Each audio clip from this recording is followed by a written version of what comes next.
আসসালামু আলাইকুম। কেমন আছেন আমার প্রাণপ্রিয় ভাই ও বোনেরা? আজ আবার একটা নতুন ভিডিও নিয়ে চলে আসলাম আপনাদের মাঝে সরিষা দিয়ে ইলিশ মাছ রান্না।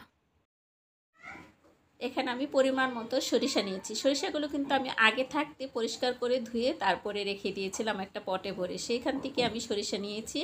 এবার আমি সরিষাগুলো কিছু পানি দিয়ে ভিজিয়ে রাখবো প্রায় আধা ঘন্টার মতো। ভিজিয়ে নেওয়ার পর সরিষাগুলো আমি আবার পানি দিয়ে ধুয়ে নিয়েছি। এর মধ্যে আমি একটা বড় সাইজের পেঁয়াজ দিয়েছি, 2 কোষ রসুন নিয়েছি, আর কিছু কাঁচামরিচ নিয়েছি, আর 1 টুকরো আদা নিয়েছি। এগুলো সবগুলো আমি এখন শিলপাটায় বেটে নিব। আমি সবগুলো একসাথে শিলপাটায় বেটে নিচ্ছি। আপনারা চাইলে শিলপাটা না বেটেও ব্লেন্ডার করেও নিতে পারেন, তবে শিলপাটায় বেটে নিলে আমার কাছে মনে হয় কি খাবারটা খুব ভালো হয়। তারপর আমি একটা প্যানের মধ্যে পরিমাণ মতো সরিষার তেল দিয়েছি। এর মধ্যে আমি পেঁয়াজ দিয়েছি। সরিষার তেলে অনেক ফেনা ওঠার কারণে পেঁয়াজগুলো কিন্তু দেখা যাচ্ছে না, তাই আমি একটা চটার সাহায্যে উঠিয়ে আপনাদের দেখাচ্ছি। আর হালকা ভেজে নিব, খুব বেশি আমি পেঁয়াজগুলোকে ভাজবো না। এবার আমি এর মধ্যে অল্প পরিমাণে পানি দেব মশলাটাকে কষিয়ে নেওয়ার জন্য। তারপরে এর মধ্যে হলুদের গুঁড়ো, লবণ, ধনিয়ার গুঁড়ো, লাল মরিচের গুঁড়ো, টালা জিরে গুঁড়ো সব মশলা দিয়ে আমি মশলাগুলোকে ভালো করে পানি দিয়ে কষিয়ে নিব কিছুক্ষণ। কষাতে কষাতে মশলার উপরে তেলগুলো যখন সম্পূর্ণ ভেসে উঠবে, তখন আমি আগে থাকতে যে সরিষাগুলো বেটে রেখেছিলাম তা দিয়ে আমি 2 মিনিটের মতো কষিয়ে নিব। তারপরে এর মধ্যে আমি অল্প পরিমাণে পানি দিব।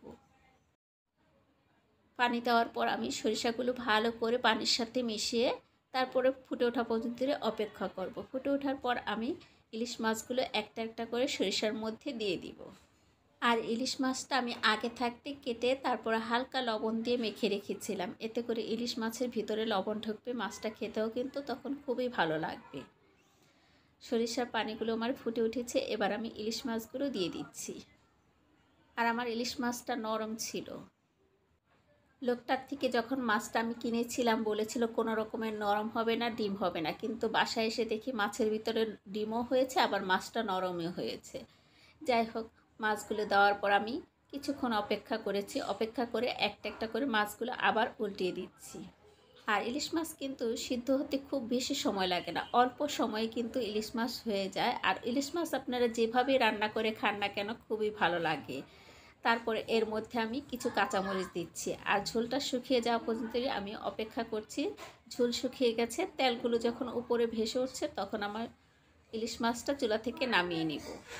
আপনারা কিভাবে ইলিশ মাছ রান্না করেন সরিষা দিয়ে আমি জানি না, তবে আমি যেভাবে রান্না করি ঠিক সেভাবে আপনাদের দেখানোর চেষ্টা করেছি। আর আমার ভিডিওটা যদি ভালো লাগে তাহলে লাইক, কমেন্ট আর শেয়ার করতে ভুলবেন না। আল্লাহ হাফেজ। আজকের মতো এখানে ভিডিওটা শেষ করছি।